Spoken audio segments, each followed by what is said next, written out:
এটা খ্যাপসা,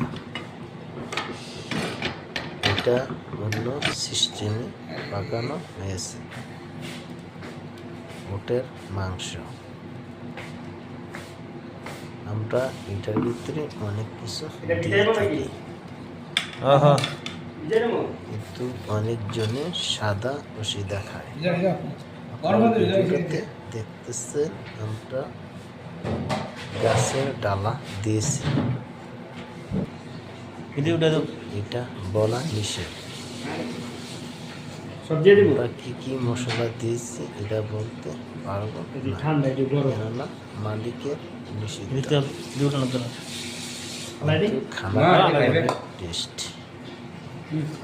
সবাই ভিডিওটা লাইক, শেয়ার, সাবস্ক্রাইব করবেন এবং আমার ফেসবুক আছে।